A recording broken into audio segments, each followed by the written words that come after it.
And welcome. Good morning. Welcome to the Resilient CISO LinkedIn Live event. In this episode, our very first, we're going to explore strategy beyond defense.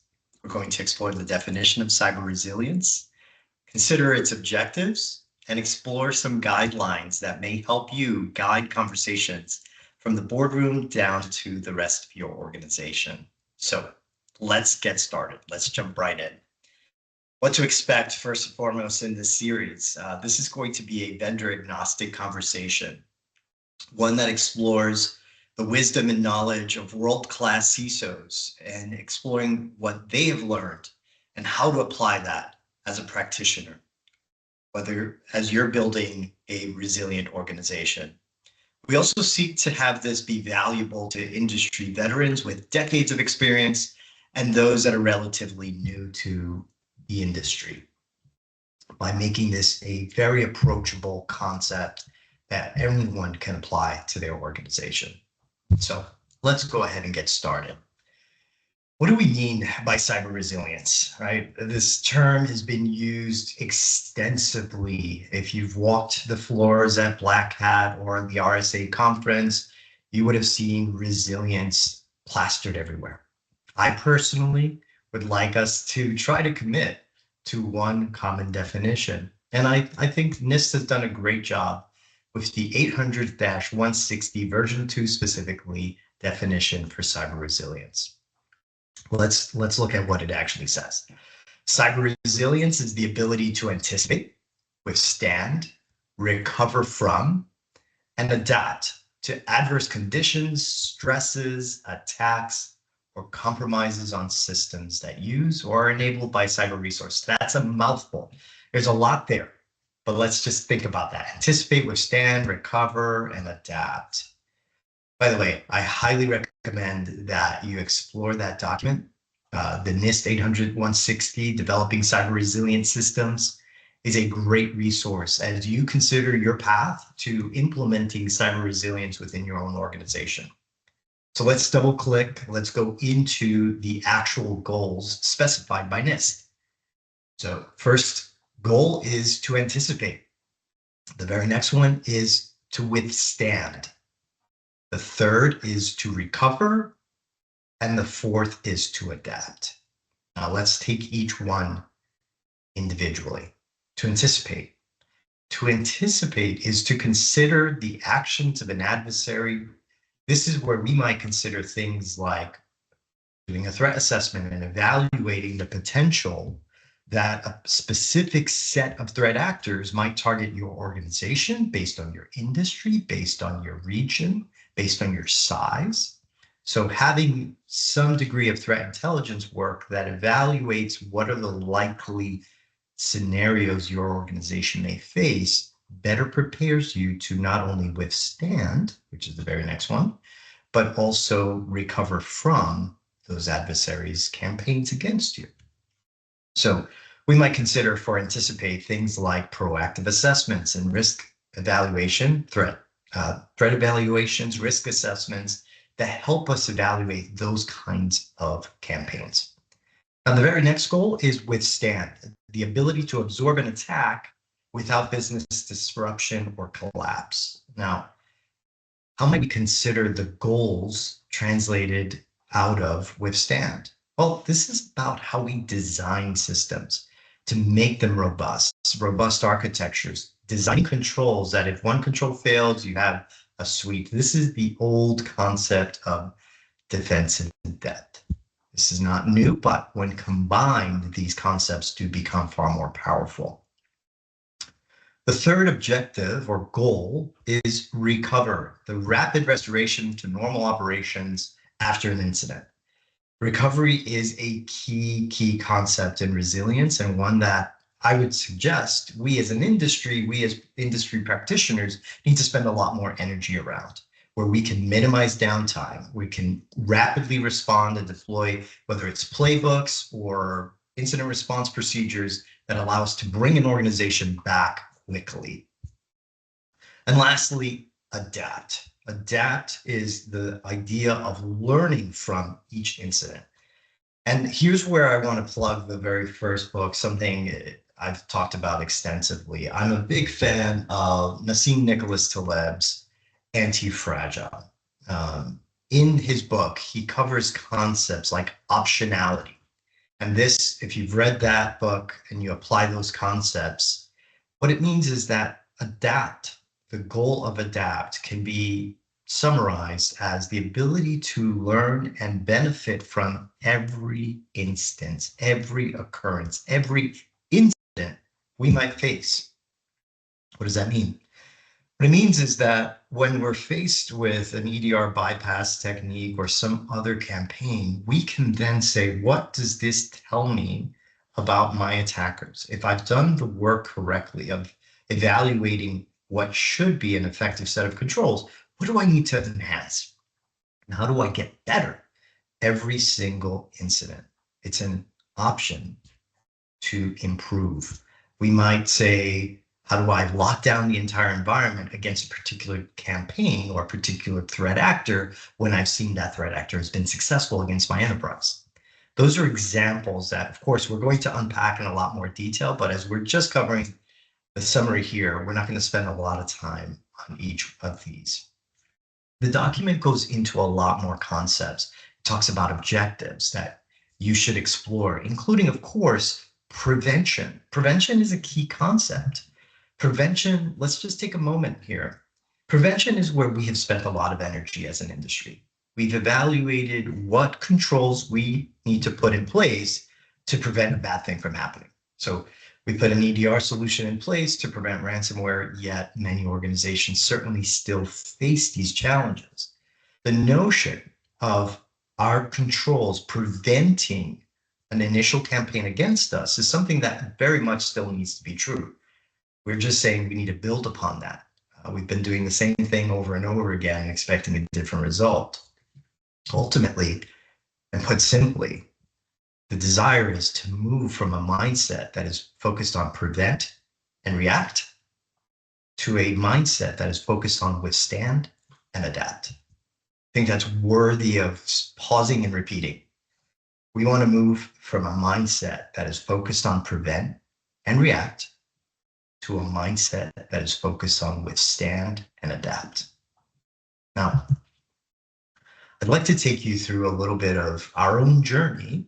I'm the CISO and CIO at Absolute. I want to take you through our own journey in building our cyber resilience program as a way of helping to shed light on what might this look like in practical terms. And of course, how you might then apply some of these concepts to yourself.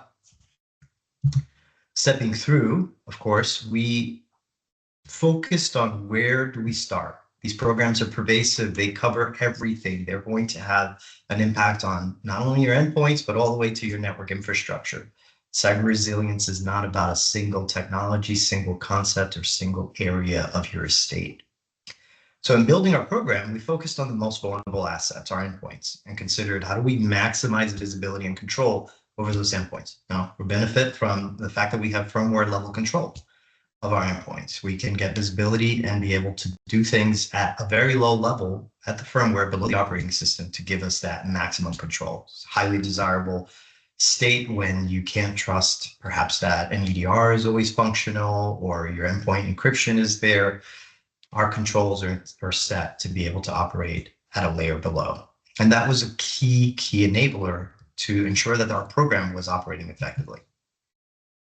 Another major pillar or core concept in building our program was I wanted to have high confidence, now focus on the endpoint, but of course this concept applies more broadly, high confidence in the hygiene and effectively the control state on those endpoints. So if I have a control and I desire that control to be there, I want to test that that control is there.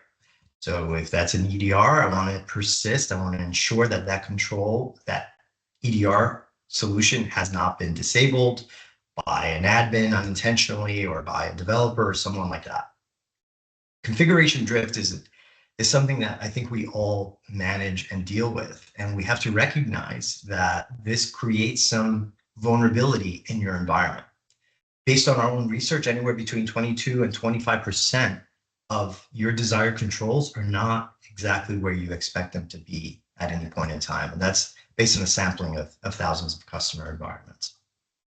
Now, what is the third major pillar to enable our strategy, to give us the kind of control and give us the rapid recovery capabilities, the ability to adapt, so forth, coming out of the NIST definition of cyber resilience? The third pillar is ZTNA, or Zero Trust Network Architecture, or network access. Zero Trust fundamentally is very, very much aligned to cyber resilience concepts. So I would encourage you, if you have not started your journey around Zero Trust, that you continue to explore how you might implement these concepts.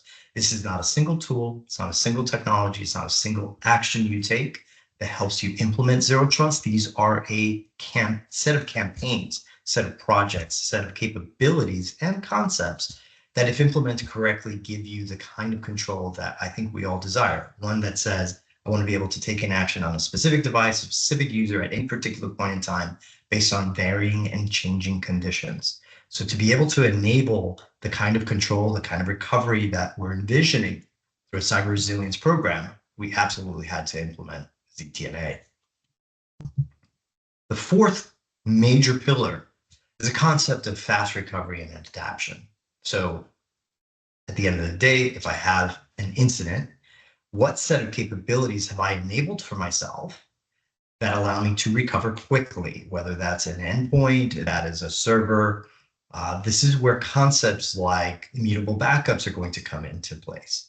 And this is where concepts related to chaos engineering, for example, which of course many people, many CISOs I've spoken to consider these concepts synonymous, thinking about chaos engineering, chaos monkeys. If you're not familiar, worth a Google to look into Netflix and the amazing work that they did related to evaluating what kinds of conditions and issues can occur on an endpoint and how do we recover quickly from them. I think they absolutely wrote the book on this, and we should look at that, and it gave birth to this concept of chaos engineering more fundamentally.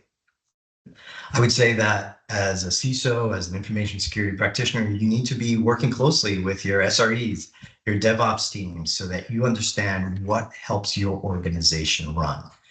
You would apply these concepts if you're in a financial institution or you're in a healthcare setting to looking at and evaluating what makes it possible for your organization to recover against a campaign that may have been launched against you, whether that's a ransomware campaign or otherwise. This is all about the preservation and protection of your operations as an organization, your revenue streams. We need to shift fundamentally to start to consider from here, how do we translate low-level concepts to something perhaps a little higher? And I'll plug my next book recommendation, Mental Models, wonderful, wonderful book called Great Mental Models. In there, you'll find the concept called inversion. It's one of the mental models.